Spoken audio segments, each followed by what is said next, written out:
शहरामध्ये काही माडाच्या सोसायटी आहेत, त्याच्यामध्ये रिडेव्हलपमेंटच्या करता काही प्रपोजल आलेली आहेत.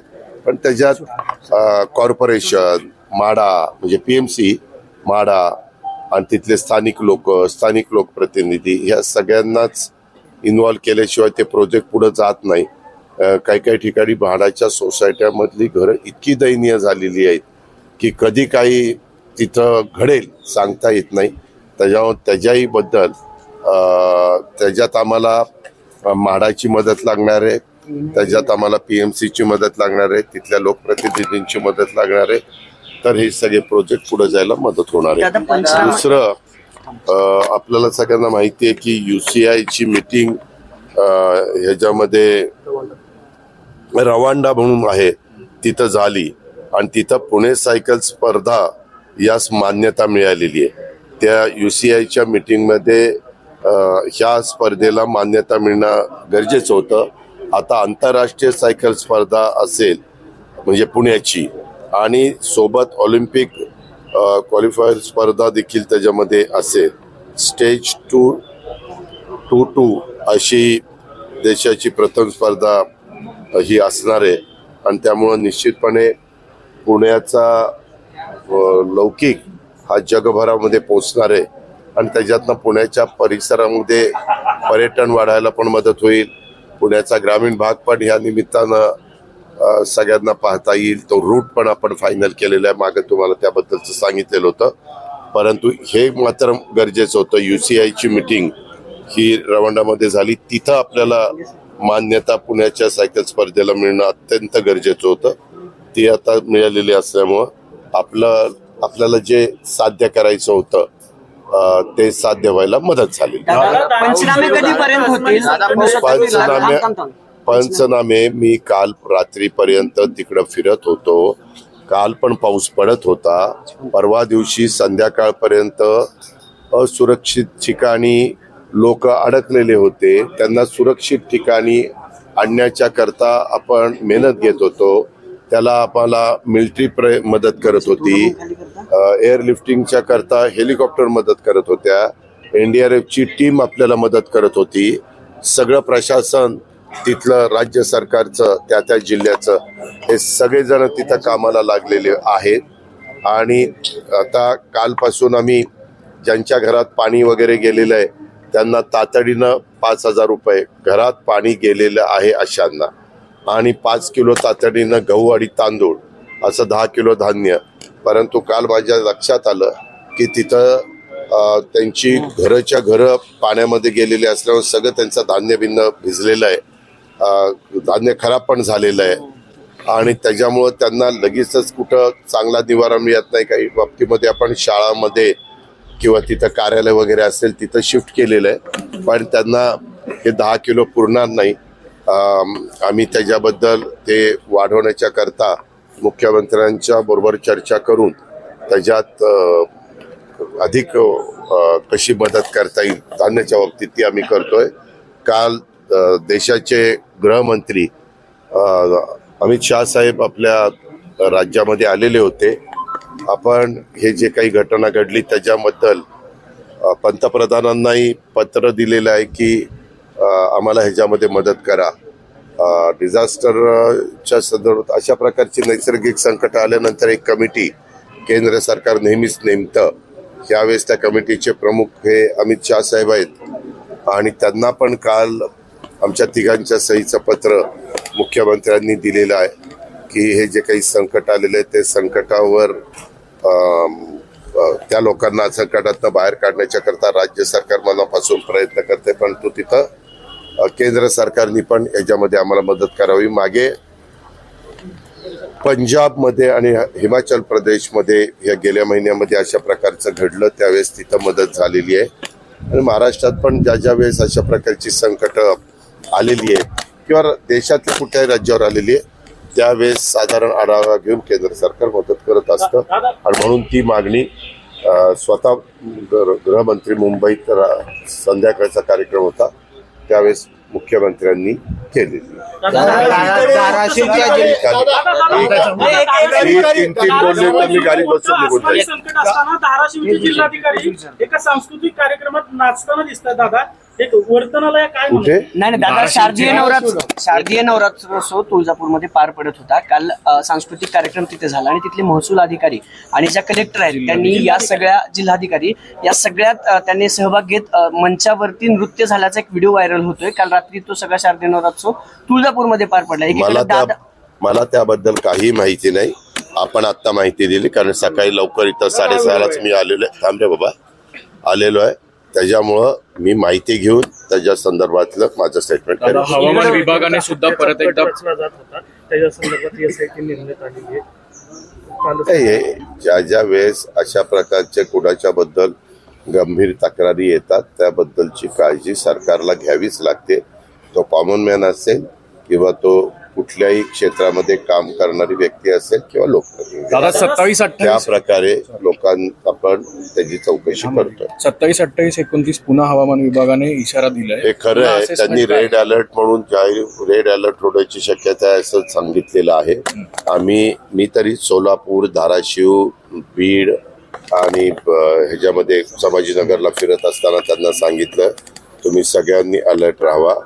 आम्ही त्याच्याबद्दल डिझास्टर मॅनेजमेंटला पण सांगितलेलं आहे. डिझास्टर मॅनेजमेंट पण लक्ष ठेवून आहे. वरिष्ठ पातळीपासून खालपर्यंत सगळ्यांना त्याच्यामध्ये आपण अलर्ट केलेले दादा काही गावकऱ्यांचं म्हणणं होतं की अजितदादा एकाने बघा रे. उद्धव ठाकरे म्हणाले की PM केअर फंडातून शेतकऱ्याची सगळी कर्जमाफी होऊ शकते. 2.5 लाख कोटी रुपये महाराष्ट्रातून दिले होते कोरोना PM केअर फंडाला, ते वापरून आता ही सगळी कर्जमाफी करा, धीर द्या शेतकऱ्यांना, राजकारण आम्ही करणार नाही. बर ठीक आहे. दादा लाडकी बहीण योजनेचा 8,000 सरकारी महिला कर्मचाऱ्यांनी लाभ घेतल्याचं समोर आलंय. 15 कोटींची वसुली केली जाणार आहे, शिस्तभंगाची देखील कारवाई केली जाणार आहे अशा माध्यमात बातम्या आहेत. माध्यमातल्या बातम्याला काही तथ्य नसतं. ते त्याला तुम्ही म्हणत असता कुणाच्या ह्याच्याप्रमाणे सूत्र, ते सूत्र एकतर माहीत नाही. हे निर्णय राज्य सरकार घेत असतं. मुख्यमंत्र्यांच्या स्तरावर त्याबद्दलची चर्चा होईल आणि त्याबद्दल काय करायचं तो निर्णय. दादा तुम्ही काल असं म्हणाला, त्याच्यामुळं त्या माध्यमाला सूत्राला तुम्ही त्याच्यावर विश्वास ठेवू नका. दादा तुम्ही काल एक विधान केलं होतं की पैशाचं सोंग आणता येत नाही, कदाचित ती सत्य परिस्थिती काल नाही केलं, परवा केलं. एक पण मिनिट ऐका ना, एक मिनिट. परवा दिवशी अनेक लोक तिथं जमलेले होते. तिथले अनेक प्रकारचे प्रश्न होते, ते मी सगळे ऐकत होतो. त्यावेळेस तुला माहिती नाही, तू ग्रामीण भागातनं आला का मला माहिती नाही, परंतु मी ज्यावेळेस ग्रामीण भागामध्ये जातो त्यावेळेस त्यांना समजण्याच्या करता त्याच्यातनं विरोधक हे कारण नसताना गैरसमज निर्माण करतात. मी तो शब्द जरी वापरला असला तरी सगळंच आम्ही तर बऱ्याचदा वापरतो, आपण पण घरात वापरतो. अरे बाबा नो, सगळी सोंग करता येतात, पैशाचं सोंग नाही करता येत. त्याच्यावर पैशाच्या बजेटमध्ये या सगळ्या गोष्टी बसवाव्या लागतात. पण ते वेगळ्या उद्देशाने बोललो. अशा प्रकारचे नैसर्गिक संकट येतात त्यावेळेस राज्य सरकार ताकदीनं अडकलेल्या अडचणीमध्ये असणाऱ्या शेतकऱ्यांच्या पाठीशी, तिथल्या नागरिकांच्या, तिथल्या ग्रामस्थांच्या, तिथल्या मायमाऊलींच्या पाठीशी उभं राहत असतं आणि ते उभं राहणार. आम्ही राहतोय अशा प्रकारचा विश्वास ते त्यांना दिला. डेअरीच्या बाबतीत एक प्रश्न आहे. फार्मावर ते देखील काय होतं, मी बोललो ना, त्याच्या बोलण्या मागचं मी काय बोललो आणि पुढचं काय बोललो तेच घेत नाही. ते तेवढंच घेतात की सगळी सोंग करता येतात, पैशाचं सोंग आणतात. अरे पण त्याच्या आधीचं काय बोललो आणि पुढचं काय बोललं बघा ना. ह्या ज्या काही संकट, उलट माझ्या 2-2.5 दिवसाचा दौरा इतका व्यवस्थित त्या ठिकाणी झाला. सगळ्यांचं मी नीट समजून घेतलं. कुठंही त्या बाबतीमध्ये आता तुमच्या पत्रकारांनी सकाळी मी 6ला सुरुवात करायचो ना, आल्याला दांडकं पुढे धरायचे, दादा बोला. अरे मी म्हणलं थांब ना बाबा, लोकांच्याकडे जाऊ दे. आणि मग ते तसं म्हणलं ना की हा दादा चिडले, दादा असं झालं. अरे कशाचं चिडलं? एक तर जो सगळ्यात जास्त काम करतो त्याचा चिडलं बिडलं त्यालाच तुम्ही टार्गेट करता. तुमचा सत्कारच केला पाहिजे. टेरिफच्या बाबतीत एक प्रश्न आहे. तुमचा आता म्हणजे अमेरिकेनं ना जे चॅनल अशा चुकीच्या पद्धतीने दाखवतात ते. दादा टेरिफच्या बाबतीत एक प्रश्न आहे. आता अमेरिकेने ना एक नोटीस काढली, त्यामध्ये आता फार्मा कंपनींना देखील टेरिफ लावणार आहे. याचा खूप मोठा फटका आपल्या राज्याला पण बसणार आहे. ठीक आहे, हे जे काही आपण आपल्या राज्यापुरतं आपल्या देशापुरते निर्णय घेऊ शकतो. आता तू पार ट्रम्पने असं केलं आणि फलाने तसं केलं.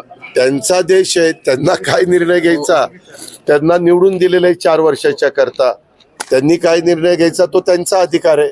उद्याच्याला बाहेरच्या देशांनी कुठलाही प्रकारचा निर्णय घेतला तर त्याला समर्पकपणे उत्तर देणं आणि आपल्या इथं तयार झालेल्या वस्तू वापरणं हे आपलं काम आहे. स्वदेशीचा नारा त्याच्याकरता महात्मा गांधींनी पण दिलेला आहे, आता देशाच्या पंतप्रधान नरेंद्र मोदी साहेबांनी पण दिलेला आहे. आणि पूर्वीचा काळ राहिलेला देशाला स्वातंत्र्य मिळून आज 75 वर्षापेक्षा जास्त काळ उलटलेला आहे. त्याच्यामुळं आपल्याकडे आता खूप काही गोष्टी परदेशाच्या वस्तूंच्या पेक्षा अधिक उत्तम पद्धतीने तयार होतात. उलट काही काही वस्तू, काही काही कपडे, काही काही ब्रँड आपल्याकडे तयार होतात आणि तिथं मेड इन दुसऱ्या देशाचं नाव देऊन विकले जातात. ही पण वस्तुस्थिती आहे, तुम्हालाही माहिती आहे. दादा पंचनाम्याबद्दल काही ग्रामसेवक जे आहेत, पंचनाम्याबद्दल ऑफलाईन पंचनामे सुरू आहेत, मात्र काही ग्रामसेवक म्हणतात टॅक्स कार्ड आहे का, ई पीक नोंदणी झाली आहे का? बाबा तुम्ही ना इतकं बारीक बारीक गोष्टी, आम्ही तिथं सगळे गेलेलो आहे. आज अडचणीतल्या माणसाला मदत करण्याच्या करता जे जे काही करता येणं शक्य आहे त्याच्याबद्दलच्या सूचना मुख्यमंत्र्यांनी, आम्ही दोन्ही उपमुख्यमंत्र्यांनी, मंत्रिमंडळातल्या सहकाऱ्यांनी दिलेले आहे.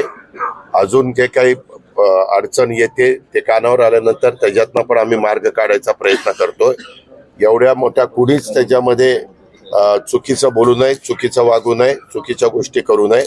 आणि कुठंतरी एखादा कोणतरी काय बोललाय, खरंच तो बोललाय का आणखीन कोण बोललाय हे माहिती नसतं, ते असा बोलला आणि ते तसं बोलला. काल तरी आम्ही सगळ्यांना सांगितलेलं आहे की बाबांनो, माणुसकी नी हे सगळं काम करण्याची गरज आहे.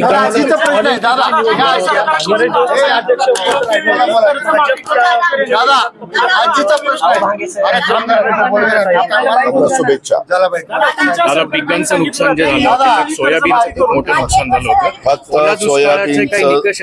फक्त सोयाबीनचं नुकसान झालेलं नाही, उडीदचं नुकसान झालं, सोयाबीनचं नुकसान झालं, त्याच्यामध्ये आपल्या ऊसाचं, भारतीय ऊसाचं नुकसान झालंय, कापसाचं नुकसान झालंय, मक्याचं नुकसान झालंय, कांद्याचं नुकसान झालंय आणि अशा अनेक प्रकारच्या फळबागांचं नुकसान झालंय आणि त्या पद्धतीनं पंचनामे करायला सांगितलेले आहे. आजीचा प्रश्न आहे, आजीचे आता हे नवीनच सुरू केलं, प्रेसमध्ये कुणाला तरी बोलवायचं आणि आजीचा प्रश्न, तिने इथं बोलायचं कारण नाही, तिनं वेगळं मला काय लावलं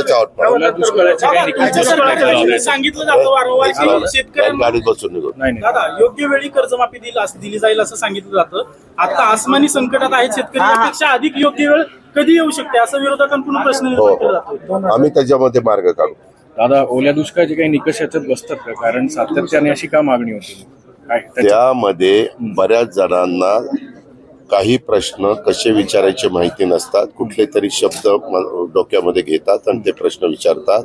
संविधानाने, लोकशाहीने, घटनेने, बाबासाहेब आंबेडकरांनी सगळ्यांना प्रश्न विचारण्याचा अधिकार दिलेला आहे.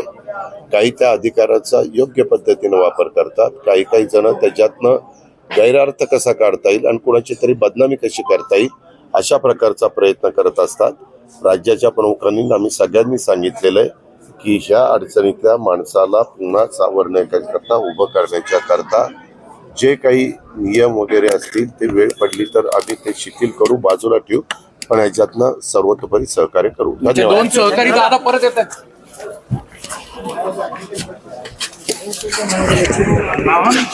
ऑन कर रे.